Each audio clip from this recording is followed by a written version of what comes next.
Salut, ici Chaton Sauvage, j'espère que vous allez bien.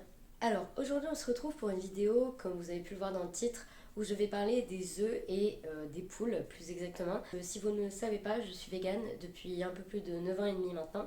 Et le sujet des œufs, c'est un sujet qui revient assez souvent sur la table, puisqu'on m'a souvent demandé, mais Charlotte, il est où le problème dans le fait de manger des œufs? À ce que je sache, une poule, ça pond quoi qu'il arrive. Du coup, cette vidéo fait partie d'une série de futures vidéos que je prévois sur ma chaîne. J'ai envie d'aborder tous les points autour du véganisme, tout ce qui concerne l'exploitation animale et expliquer pour quelles raisons les véganes ont décidé de ne pas promouvoir cette exploitation et de ne pas consommer des produits qui viennent de l'exploitation des animaux. Et aujourd'hui, donc, on commence avec le sujet des œufs. Dans ces vidéos, dans toute la série de vidéos de ce style, il n'y aura aucune image ou vidéo choquante. Ça, c'est un truc qui est super important pour moi. Mon but, c'est d'informer les gens. Donc, je vais pas vous mettre des images violentes parce que c'est pas mon intention. D'autant plus qu'il y a des associations qui font ce travail-là parce qu'elles ont mené des enquêtes, notamment dans des élevages et des abattoirs. Donc, ces images-là existent, mais vous ne les verrez pas sur ma chaîne parce que c'est pas ce que j'ai envie d'apporter. Moi, mon but, c'est d'apporter l'information avec des chiffres, avec des sources. D'ailleurs, pour ce qui est des sources, vous trouverez tous les liens dans la barre d'infos, donc n'hésitez pas à aller y jeter un œil. Et puis c'est parti, on va commencer cette vidéo. Je ne l'ai pas précisé, mais il y aura une sorte de partie 2 à cette vidéo, puisque dans la deuxième partie, je vais parler des poules de jardin, donc les poules qui sont chez des particuliers. Donc ça fera l'objet d'une vidéo où j'en parlerai en détail. Je ne vais pas l'intégrer dans celle-ci parce que sinon la vidéo risque d'être super longue et c'est pas mon but non plus. Donc voilà, je vais pour l'instant rester cantonnée aux élevages de poules pondeuses, donc que ce soit élevage en batterie, au sol, plein air, bio, etc. C'est de ça dont je vais parler dans cette vidéo. Alors, ce qu'il faut savoir déjà, c'est que les poules utilisées pour la ponte sont des poules qui sont sélectionnées génétiquement. Alors, ça ne veut pas dire qu'elles sont modifiées génétiquement, parce que ça, pour le coup, j'ai pas trouvé d'informations là-dessus. En revanche, elles sont sélectionnées. C'est-à-dire qu'on va choisir les races les plus productives. Il y a certaines races qui produisent beaucoup plus d'œufs par an que d'autres, et donc c'est pour ça qu'il y a une sélection qui est faite et on choisit les poules qui sont justement les plus rentables et qui vont en un an produire le plus d'œufs possible. Le plus d'œufs, de, le plus d'œufs possible. D'ailleurs, les poules pondeuses ne sont pas les mêmes races utilisées que les poules destinées à la viande.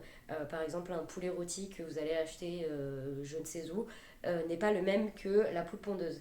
Généralement, les poules pondeuses vont être consommées dans les plats préparés, dans les nuggets, les fast-food, certains restaurants, les cantines scolaires aussi par exemple. C'est un petit peu le déchet en quelque sorte que l'on va pas mettre au premier plan parce que ce ne sont pas des animaux spécialement élevés pour leur viande. Ils sont utilisés en tant que viande, une fois abattus, mais ce ne sont pas des races à viande. Donc, avant d'arriver dans les élevages, donc peu importe l'élevage, que ce soit batterie, au sol, plein air ou bio, il y a des entreprises qui s'occupent de faire naître des poussins et il y a la partie qui s'appelle le sexage. Alors le but du sexage, c'est de trier les poussins avec les mâles d'un côté et les femelles de l'autre. Ce qu'il faut savoir, c'est que dans l'industrie des œufs, les mâles ne servent à rien, mis à part quelques-uns qui sont gardés pour la reproduction. Mais comme les mâles et les femelles, ça représente à peu près 50-50, la plupart des mâles sont tout simplement broyés ou gazés. Donc ça, c'est ce qui se passe avant que les poussins grandissent et que les poules soient en âge de pondre. Alors, il y a l'ovosexage qui existe. Donc c'est une technique qui permet de connaître le sexe des poussins avant l'éclosion et donc d'éliminer les œufs qui contiennent des mâles. Mais ça coûte beaucoup plus cher de faire ça, ça prend du temps et donc pour les industriels c'est pas vraiment envisageable. En tout cas tant que la loi ne fera pas grand chose, ça sera pas envisageable pour eux et donc c'est plus simple de broyer les poussins mâles plutôt que de les sélectionner avant la naissance. Il y a une loi qui est passée en janvier 2023 par rapport au broyage des poussins en France, mais en fait cette loi, un peu comme beaucoup de lois concernant le bien-être animal, elle est tellement pleine de dérogations qu'en fait c'est très très compliqué pour qu'elle soit appliquée et les industriels peuvent tout à fait contourner cette loi grâce à des dérogations. Il y a malheureusement toujours des poussins mâles qui sont broyés aujourd'hui en France ou gazés, ce qui revient au même, hein. De toute manière la mort est là quoi qu'il arrive, donc voilà, est-ce utile de gazer des poussins mâles en 2024? Je vous laisse répondre à ces questions. Alors juste avant, j'ai parlé de la sélection des races de poules pondeuses pour avoir des poules de plus en plus productives. Ce qu'il faut savoir, c'est qu'aujourd'hui, une poule pond en moyenne, en une année, entre 300 et 320 œufs. C'est énorme, je pense qu'on ne se rend pas compte en fait, mais c'est juste énorme. C'est pratiquement une année entière à pondre, alors qu'il y a une centaine d'années, une poule pondait en moyenne 20 à 30 œufs par an. Donc on est quand même passé de 20 à 30 à 300 voire 320 œufs. Je ne sais pas si vous vous rendez compte. Et donc à force de pondre sans arrêt, les poules, elles ont pas mal de problèmes de santé. Elles peuvent avoir une fragilité osseuse parce que les œufs, pour être produits, demandent beaucoup de calcium. Donc si les poules sont par exemple pas très bien alimentées, elles peuvent avoir des carences en calcium. Et je pense même que si elles sont bien alimentées, vu la cadence de ponte, elles ont quand même des carences en calcium. Donc en fait les os ne tiennent plus. Donc on se retrouve avec des poules qui peuvent se casser une patte très facilement, se blesser, et tout ça à cause du manque de calcium causé par la surproduction d'œufs. Elles peuvent aussi avoir le cloaque déchiré. Malheureusement, ça arrive qu'il y ait des lésions, et vous vous doutez bien que dans un élevage où il y a 10 000, voire 20 000, voire même encore plus de poules, soigner un cloaque, c'est loin d'être la priorité des personnes qui élèvent ces poules. Au niveau des élevages qui existent en France, il faut savoir que 33% des élevages sont des élevages en batterie. Donc là, les poules sont 16 environ par mètre carré, donc c'est l'équivalent d'une feuille A4 par poule. Je vous laisse un petit peu imaginer ce que c'est une feuille A4 et d'imaginer une poule vivre dedans sans jamais pouvoir ni bouger, ni sauter, courir, voler. Parce que oui, les poules, ça vole, pas très longtemps, mais ça vole quand même. Donc voilà, je vous laisse un petit peu imaginer ce que c'est que l'élevage en batterie. Heureusement, il y a des évolutions par rapport à ça. J'ai l'impression que les gens se tournent quand même de plus en plus vers les élevages dits plus respectueux du bien-être animal, même si vous allez voir que dans l'exploitation animale, le bien-être animal, il n'a pas sa place en fait, parce que le but c'est de produire, c'est d'exploiter, et donc clairement la priorité n'est pas de se soucier du bien-être des animaux ni de leur espace vital. Alors les élevages au sol, donc là c'est dans des bâtiments, ça représente 21% des élevages en France. Et là on est sur 9 poules par mètre carré, donc c'est moins qu'en élevage en batterie, mais ça reste quand même beaucoup. Pour ces poules qui sont des animaux sociaux, qui ont besoin d'être avec des congénères, mais qui ont besoin aussi d'espace, de liberté. Et là, dans ces hangars, c'est juste pas possible, elles se marchent les unes sur les autres. Et puis ça peut entraîner des comportements agressifs et violents envers leurs congénères. Au niveau des élevages bio et plein air, alors ça veut pas forcément dire la même chose. Un élevage plein air n'est pas systématiquement bio, mais par contre un élevage bio a des critères à respecter avec l'élevage en plein air. Donc ça représente 46% des élevages en France. Et les poules ont le droit de sortir, mais là encore une fois c'est sortir à des heures régulières avec quelqu'un qui leur ouvre la porte, qui ferme, qui les oblige à rentrer. Typiquement si l'éleveur a envie de prendre congé à 15h, je sais pas si ça se fait, mais en tout cas s'il a envie de fermer les portes à 15h, il fait rentrer les poules, et elles sont rentrées de 15h à peut-être 9h du matin le lendemain. Donc elles ont accès à l'herbe, mais pas tout le temps, et elles doivent quand même vivre avec énormément de congénères, puisqu'on parle d'élevages qui peuvent abriter des milliers et des milliers de poules. Je ne sais pas si vous vous imaginez vivre entouré de milliers de personnes dans un bâtiment, même si vous avez accès à l'extérieur. C'est une prison en fait, c'est une prison. Dans les élevages, les poules subissent des mutilations, donc ça se passe au stade de poussin. Elles sont débéquées, donc c'est-à-dire qu'on coupe le bec, donc en général avec un appareil qui est chaud et qui en fait va fendre le bec, et ça va systématiquement cautériser la plaie. Et cette pratique est utilisée dans tous les élevages, absolument tous les élevages, qu'ils soient de batterie, au sol, plein air, bio, ce que vous voulez, label rouge, la totale. Tous les poussins en France sont débéqués.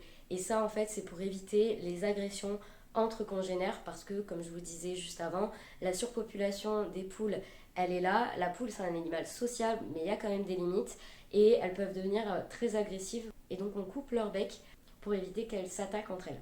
Comme pour les mutilations, il y a quelque chose qui est commun à tous les élevages, peu importe donc la manière dont les poules sont élevées, c'est qu'au bout d'un an de ponte et un an de vie, les poules sont envoyées à l'abattoir, tout simplement parce qu'elles sont jugées moins productives. Alors en soi, les poules pondent toujours, mais après un an, forcément les poules sont beaucoup plus fatiguées, tombent facilement malades, Et donc tous les éleveurs renouvellent leur population de poules tous les ans. Donc dans les élevages, les poules vivent 1 an avant d'être envoyées à l'abattoir. Ensuite, je voudrais parler des transports parce qu'on n'en parle pas suffisamment assez, mais il faut savoir que les animaux sont transférés des élevages aux abattoirs. Les abattoirs ne sont pas sur place, donc il faut transférer les animaux. La route peut être plus ou moins longue, ça dépend. Après, il n'y a pas des abattoirs à tous les coins de rue non plus, donc généralement, il y en a pour plusieurs heures de transport. Vous avez d'ailleurs peut-être déjà vu passer ce genre de camion où ce sont en fait des caisses qui sont empilées les unes sur les autres, et dans ces caisses, il y a des poules qui sont enfermées, plusieurs par caisse d'ailleurs, et tout est ouvert aux 4 vents. J'ai déjà vu ce genre de camion rouler, peu importe le temps, qu'il fasse 35 degrés, qu'il pleuve beaucoup, qu'il y ait énormément de vent, ces camions roulent quand même, donc les animaux qui sont dedans subissent toutes ces intempéries pour arriver à la finalité qui est l'abattoir. Donc voilà, le transport on n'en parle pas assez, mais n'oubliez pas que tous les animaux qui finissent dans votre assiette ont été transportés de manière stressante et sans aucune empathie envers eux. Au niveau de l'abattage, je ne vais pas vous faire un dessin, mais les poules sont généralement suspendues par les pattes, électrocutées à l'aide d'un bassin électrifié. Leurs têtes sont dans les bassins et c'est censé les étourdir avant qu'elles soient égorgées par des employés. C'est déjà arrivé que des poules ne soient pas électrocutées, ne soient pas assommées et que du coup elles voient ce qui se passe autour d'elles. Et donc voilà, je vous laisse un peu imaginer ce qui se passe pour elles. Je ne vais pas rentrer plus dans les détails.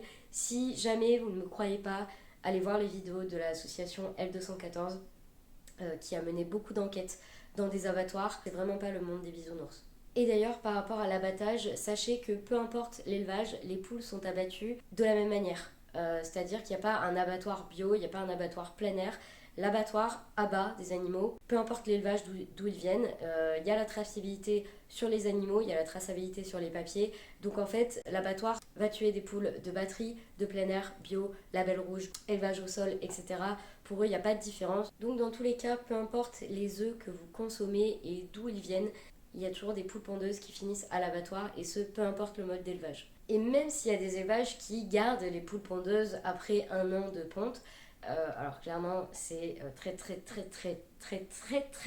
rare parce que la productivité n'est plus la même. Donc même si ça arrive, les poules seront quand même abattues. Que ce soit à l'âge d'1 an, 2 ans, 3 ans, 4 ans, 5 ans, elles seront quand même abattues. Les poules ont une espérance de vie de 10 ans en moyenne, mais en élevage, ça n'arrive jamais qu'une poule atteigne cet âge-là. C'est pas possible. C'est pas rentable en fait. C'est clairement pas rentable. Aussi, je voulais faire un point sur les œufs que vous achetez. Alors peut-être que vous vous dites, bah moi j'achète des œufs bio et plein air et du coup, pas de souci, je sais ce que je mange, je sais que les poules sont bien traitées. Bien traitées, hein, c'est un euphémisme. Malheureusement, 50% des œufs issus de poules de batterie sont utilisés dans tout ce qui est préparation. Donc ça va être les biscuits, les viennoiseries, les plats préparés, les sauces, donc mayonnaise, vinaigrette, etc. Ça va aller dans les fast-food, dans les restaurants qui ne cherchent pas à utiliser des produits labellisés, même si en soi, clairement, les produits labellisés, ça change pas grand-chose. Je pense que vous l'avez compris. Du coup, on va retrouver ces œufs un petit peu partout, donc comme je l'ai dit, dans les produits préparés, mais également dans les cantines scolaires, dans les hôpitaux, dans les cafétérias, dans les fast-food. Ces œufs sont vraiment partout. Donc même si vous avez envie de faire mieux en achetant des œufs de poules élevés en plein air, sachez que derrière, l'industrie vous la met à l'envers, hein, tout simplement, en utilisant des œufs de poules élevés en batterie. Et ces œufs se retrouvent donc un petit peu partout. Et c'est très compliqué d'avoir la traçabilité des œufs, parce que les marques vont pas s'en vanter d'utiliser des œufs de poules élevées en batterie. Généralement, quand c'est des œufs plein air, ça va être indiqué, mais clairement, pour avoir regardé un nombre incalculable de paquets, c'est très rarement le cas. Quand je parle des 50% de la production d'œufs de poules de batterie, c'est bien 50%. Enfin, ils sont vraiment cachés partout. Et je termine cette vidéo en vous disant qu'il est tout à fait possible de vivre sans manger des œufs. C'est pas indispensable, que ça soit dans la cuisine en termes de recettes, si vous voulez faire de la pâtisserie par exemple. Je vous invite d'ailleurs à aller voir les vidéos de Marie Sweet and Sour. Je vous mettrai le lien dans la barre d'infos. Elle a également sorti un e-book. J'en parle parce que ça me tient à cœur de soutenir cette créatrice que j'aime beaucoup. Donc elle a sorti un e-book qui s'appelle Le grand livre de la pâtisserie végétale, où elle a, je crois, végétaliser une centaine de recettes. Donc voilà, si ça vous intéresse d'aller voir ce que ça donne, mais sachez que c'est tout à fait possible de faire des crêpes, des gaufres, des meringues, des brioches, des pâtes à tarte, etc., etc., des croissants aussi, sans utiliser des œufs. C'est possible, c'est vegan, c'est végétal, ça fait de mal à personne. Et voilà, enfin, je vous invite vraiment à aller voir sa chaîne. Et puis si vous aimez pâtisser, eh bien, n'hésitez pas à acheter son e-book, ça permettra de la soutenir. Et si vous vous demandez au niveau des nutriments, il n'y a pas de souci, franchement ça fait 9 ans et demi que je suis végane. J'ai pas consommé d'œufs du coup depuis 9 ans et demi. Et tout se passe très bien. Voilà, je trouve tous les nutriments où il faut, quand il faut. J'ai pas besoin de manger des œufs pour avoir tout ça. Donc voilà, c'est la preuve que c'est possible. Et puis sachez qu'il y a de plus en plus d'alternatives pour remplacer les œufs. Et on pourra enfin laisser les poules tranquilles, je l'espère en tout cas. Sur ce, c'est la fin de cette vidéo. J'espère qu'elle vous a plu, j'espère qu'elle vous a été utile. N'hésitez pas, si vous avez des questions, je suis là pour y répondre. Et puis voilà, d'ici là, je vous retrouve la semaine prochaine pour une nouvelle vidéo. C'était Chaton Sauvage.